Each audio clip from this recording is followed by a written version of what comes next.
What's going on, everyone? Yes, today is another retro toy review, and the robot that stands in front of you is from the epic anime Gundam 00. Now, this particular robot is the Gundam Exia repair version. This is a metal build Gundam, and I must say, this thing is phenomenal. Before I get into the review, just want to go ahead and put that out there now. I am not a Gundam fan.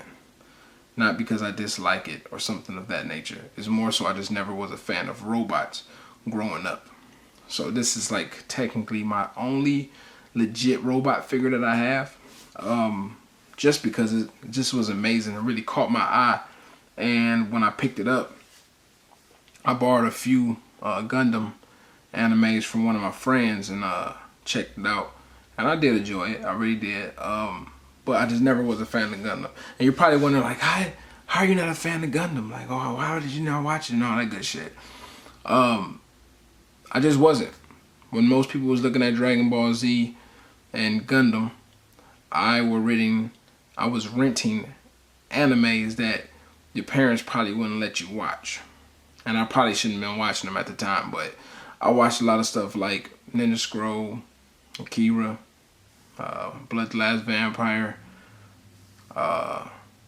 Vampire Hunter D, things of that nature. So looking at a TV show anime didn't really appeal to me just because of what I was watching back then versus what people was coming to school saying they seen. And people were amazed just to see blood and Dragon Ball Z at the time, where I was seeing people get their head blown off in anime. So that's a little backstory real quick. But beyond all of that, I'm going to go ahead and jump into this review. I did research a little bit of the names on the equipment, so that way I won't be completely ridiculous when I'm trying to actually explain this figure. But first and foremost, let's go ahead and do a nice once over of this figure and see how these details look. So when I got this figure, I knew I liked the way it looked from looking at some of the pictures online, but I must say, hands down, I was not expecting this type of quality. And when I got it, I was blown away on how good this figure actually looked. So this was a huge, what's the word? It was unexpectedly good. Like, I was really shocked on how much I liked this figure. I'm like, holy shit, this is an amazing robot. And I'm not gonna lie to you, like, even though I wasn't a Gundam fan, this figure alone will make you want to research Gundam just because how great it is. And what's nice about this figure too, it is die-cast metal, so it's very heavy. And the articulation on this figure, out of all the robots I've ever purchased, most of my robots I bought and then I sold them because I just didn't really have a connect with them, or they were nice but they had some flaws that I didn't really care for. Like, I had a Robotech airplane. It was really nice, but it just had a few things I just didn't care. So I just didn't have no real attachment to it and kind of got rid of it. This is the only one that I just kind of refused to sell. And because how great this figure is, I don't know when, but I'm going to get the one with the actual arm. This was a pick because it was the only one that was affordable at the time, because the prices on these things are pretty high, especially the older ones that came out way before I even knew what the hell I was looking at. So I was able to get this, I think, for like $120, I think, at the time. And he shot back up in price. Not too much, but he has went back up. But overall, I just really enjoyed the way this figure looked. And getting them in my possession, it just really was a great figure. So let's go ahead and look at height comparison real quick. Go ahead and zoom back. And that is the height comparison. And that is a DC Greg Capullo Batman figure from, I think, the Quarter Owls. All right. Now, before we get into articulation, let's go ahead and look at accessories. So you're gonna get the accessories on this figure is actually pretty cool because they're able to work with this figure along with the other version that actually has the arm with it. So you can actually interchange parts out, which is pretty cool. Let me zoom back a little bit more. This is the base that you're gonna get. And it's just a little port right there, and another support beam goes there. So it's almost like a Y. That's to support the weight of the die-cast metal, which was a very, very smart idea that they did by giving it that. The stand itself is actually really well designed. So what's cool about the stand is that, one, that's the arm that I'm speaking about. When you actually put it into the base, it kind of locks in place, so you don't got to worry about it being loose. And this right here is an arm that's able to be up and down, and you can lock it to whatever you think it need to be at with that right there. So it's really nice, really nicely done. Kind of bland. Could have been nicely painted. How they painted the figure, because the paint on this figure is absolutely amazing. This would have been nice just to have a few dirty marks, scuffs and stuff on there like that. That would have been pretty cool. But can't get everything. And I will say it's still a great stand. Oh yeah, and it has a little switch here where this is free roam, and then when you click it in, it locks into place. So this is really well thought out. So you're gonna get that. You're gonna get, once I get it out the damn, you're gonna get the GN sword, which, let me go ahead and zoom up on this. This thing looks phenomenal. Nice little nicks, scratches in it, really nice paint job, nice like dark, almost like a dark purple or even just a gray wash on it. It looks really, really good. And it almost looks like it just been battered from heat damage or blocking like bullets. So it has some really nice touches to kind of bring it to life. The GN sword is cracked, don't have its tip. The blade is really worn down. Bunch of pieces of metal just missing. Then if you flip it on the other side, it's kind of bland on here, but the outside looks so good, and for the most part you're not gonna really look at any of this from the inside, so it's not a big deal because the blade does look really nicely done. And what happens is you hold this part, you can flip that down, and it connects to the gun. Because if you got it down, actually let me go ahead and try to focus. There you go. If you have it up like this, it just turns to a blade, which can be held two different ways. So if you move this out, this can extend. This is also on a swivel, so it can actually turn, and this can also turn as well. This locks into the forearm, which I will show you in a second, and then this right here can move straight up or straight down. So you can pretty much maneuver this sword the way you want to have it to mimic, I guess, the way he hold it in the anime. It's kind of up to you, but you do get that. You're going to receive in a total of 5 different hands. So currently right now we're looking at just a standard balled fist hand. That's already on them. I'll bring them up a bit so you can see it.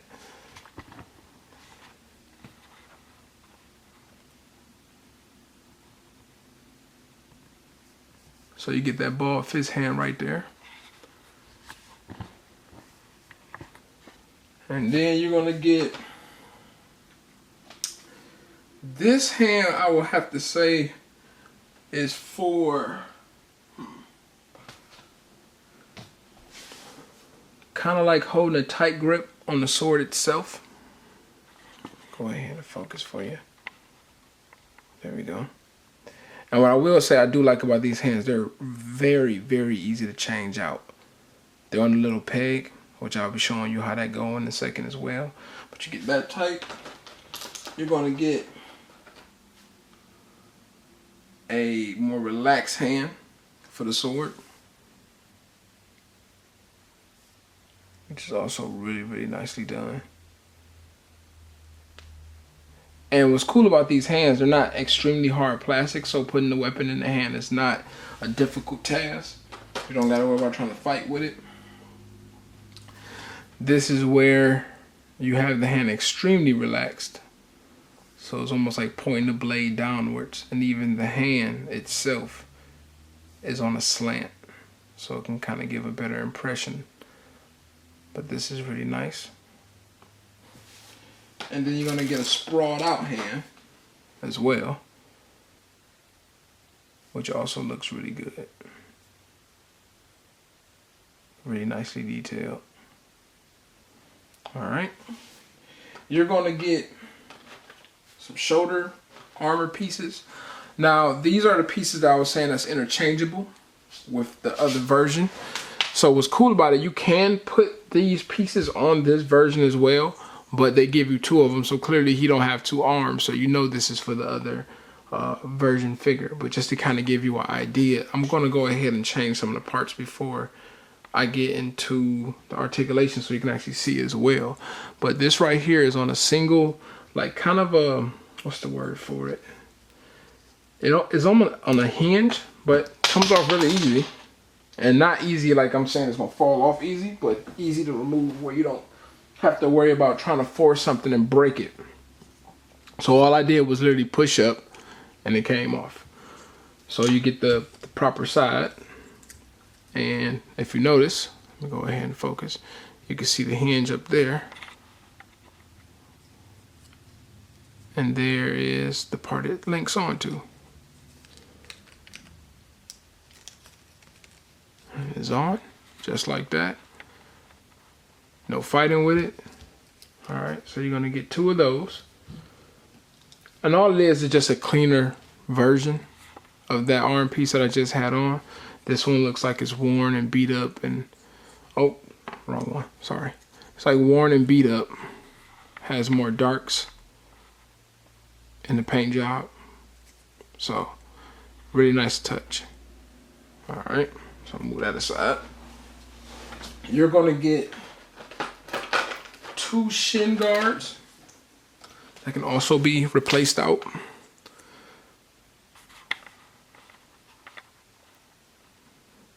These are more clean, and all they do is just peg into the leg itself, which I'm going to show you real fast. So if you notice, it's missing the toe guard. So all you do is just literally wiggle what you want to take off, like so. Oh, by the way, this did block, so you can lift that up so you can get it be out your way. And there's the little peg hole. And make sure, pretty sure it's okay. Yeah, it doesn't matter which one you use, because it's kind of like a universal piece. So it's not like a right and a left, they're identical.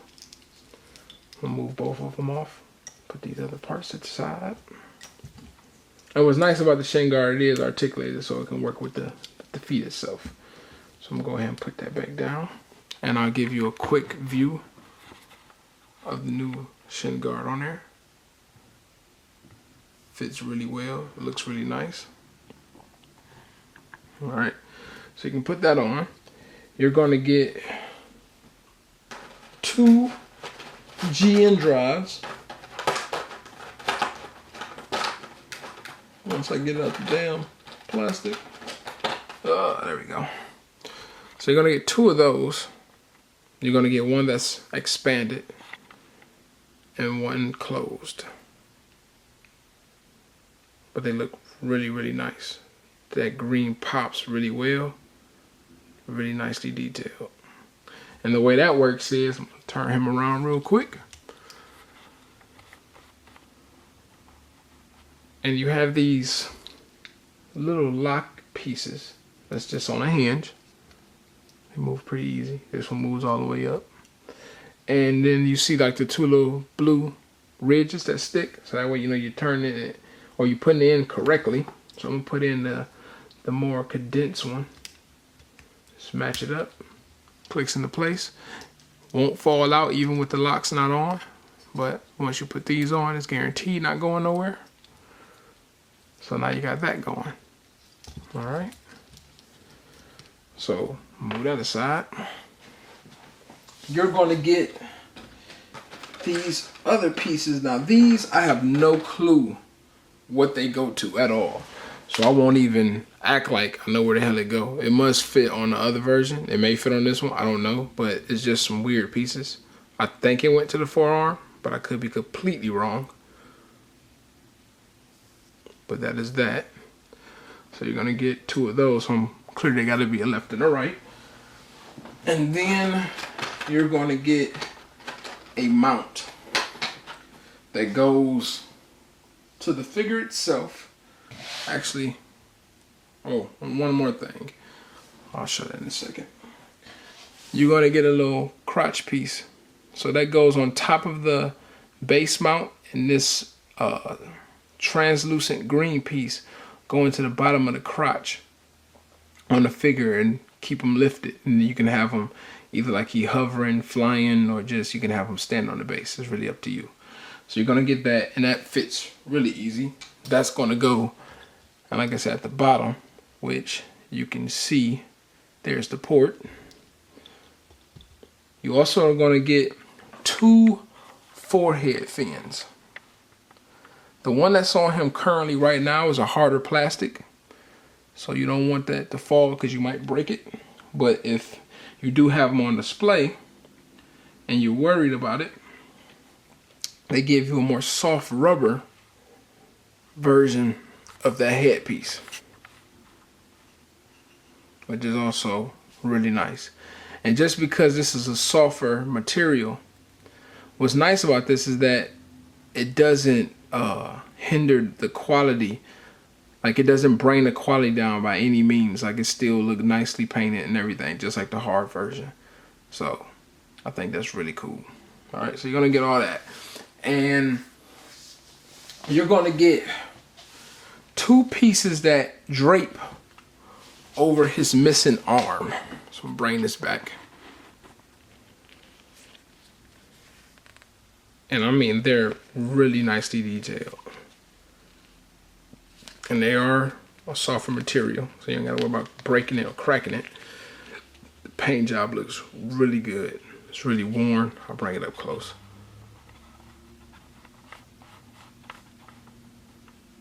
It's really worn, you can see it. It just looks really nice. So I'll put that on in a second. Before I put it on, let's get into articulation. And then that way I can explain to you how this works.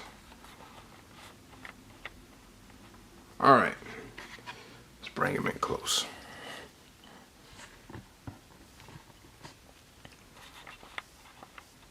His head can look about that far down, that far up, which is pretty damn good.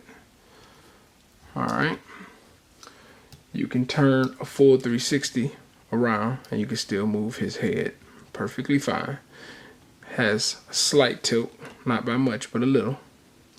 You go down to his neck area. He has a movable fin right here that's on the collarbone. Well, but technically you wear a collarbone if it was a human. Going down to his shoulders. These are really nicely done. So you can kind of see in there, it can move back and forth, up and down. This is really nice to be a robot. Like, look how much range you're getting. Really nice range. And like I said, forward and back. Now getting to the actual arms itself, that goes on a full 360. They're on a hinge, so you can get really nice height due to this and that. All right. This is for his drapery, which works really cool. It actually do a full 360 like the arm can, but then you have these movable parts that kind of make you have the capability of moving his drapery in any type of direction you want to have it. So what I'm going to do, I'm going to go ahead and put the drapery on. Now, one thing I will say, be careful with if you ever get this figure, that it is kind of a pain that I don't like. It's probably my only gripe, and it's not necessarily like, oh my God, it's trash, because it's not. It's just more so it's made so damn good that it causes a problem. And what I mean is that when you snap on his armor, well, not his armor, but his drapery, it actually go on there pretty snug, and you want to be careful moving it because you don't want to break the actual main joint that's attached to his body. But the first part, go ahead and focus. First part snaps into the back, but you want to put that on first, and there's a reason why, because the other one overlaps it. But if you notice, you hear that it's snug, it fits on there really good, and that's why I was saying you want to be careful when you try to remove this off. So this goes on. You're gonna hear it probably snap in, if anything, or not. Let me see. No, here, haven't snapped in yet. What the shit? There we go. Now you heard it. So I'm gonna zoom back a bit, but it's on there. It's nice and flush. It looks good, and I'll show you how that works in a second with some poses later. But going down, you have a swivel right below the bicep, which can go full 360. You have double hinge elbows, which get you about that much range. Going down to his wrists, they're on a ball joint. Like, you probably can see it a little bit. See that right here. Let me go ahead and zoom in. You can kind of move that around. And then the hand itself is on a separate joint. So you can kind of move both parts. I'm going to go ahead and move this. Take this part off. Like I said, it comes off fairly easy. Peg is nice and strong. Don't got to worry about tearing the peg up. I'll keep that hand off because I'm going to put the sword on shortly. Now, going down to his waist.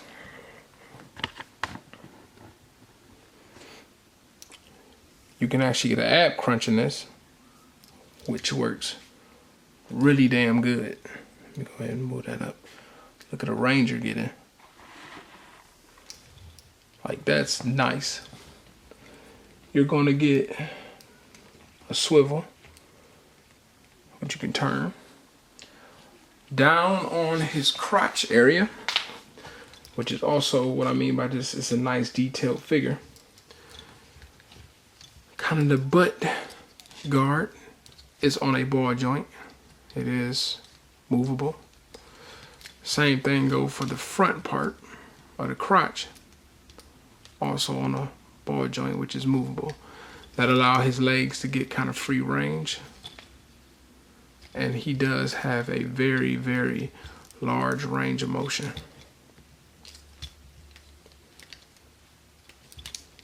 And clearly he can go back. Nothing's really hindering him. So that's really, really nicely done. Now, going right below that joint here, these are on swivels. Okay, you can't go fully around because what happens, this normally starts hitting the crotch, which kind of stops it, but you can turn the legs a little bit. All right, going down to the knees, these are on double hinges. Great bend. Going to the foot, foot goes huge range. Can't go back really. As for going inwards, really nicely done. His toe works really cool. Look at that, it can actually close the damn foot. Really nicely made. All right. What I do like about this as well is, as for the stances, because his feet work so good with them, you can pretty much, piece of armor came off. You can pretty much get him in some really good poses, and the die-cast metal kind of just helps him stay balanced. So it works. Like, even when you come down to doing a running pose. Except for the front part of the ankle. Front part of the ankle kind of gives up over time. Just because it gets kind of loose due to his weight. But there you go. Like, it's balanced. It's really nicely made. Alright, so I'm going to go ahead and put him like that. Just put his hand into his weapon. And I'm going to go ahead and put his weapon on so I can show you how that looks. So the best thing to probably do is put his hand on his gun off the jump first before you actually apply this to the body, because you don't want to make a pain for yourself trying to put his GN sword on. Alright, so this, snap this onto the hand itself.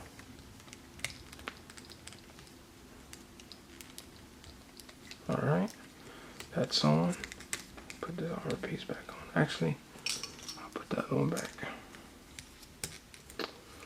Now, as you can see, this right here, it's a little hole.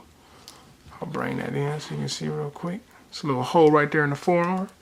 That goes, it snaps down in there, it locks it in place. You don't gotta worry about it moving around. And then, there you go. You have his weapon equipped. And because this is die-cast metal and it's so really well engineered, his blade will not drop. His arm is not loose while holding a heavy weapon. It stays. So, it's really nicely done. Go ahead and switch, put this back. Like so, and then it turns into the pistol form. Alright. So that is really all of good old Metal Gundam. Sorry, a Metal Build Gundam rather.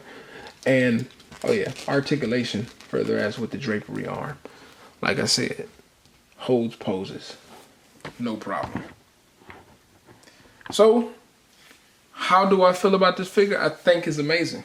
If you are a Gundam fan, if you got the spare bread to spend, trust me when I say this, definitely pick this figure up. If you never owned a Metal Gundam, I promise you, you own this thing, you will not be disappointed by any means. This is a really, really great figure. Hands down. Bandai, once again, when it comes to them developing a toy, I'm going to be honest with you, every Bandai toy I have for the most part, I fucking love all of them for the most part, to be real with you. You may have little issues here and there, but it'll never be overwhelming issues like you're like, what the hell is this? Like, no, like they do a really good job when it comes down to their figures, especially these die-cast figures. But that is all of my review. Please continue to look at the end of this review. I'm going to strip this Gundam down to his metal frame so you can actually see how that looked as well. So, thank you for coming by, checking out my review. Please continue to collecting shits, and y'all have a great one. Take care.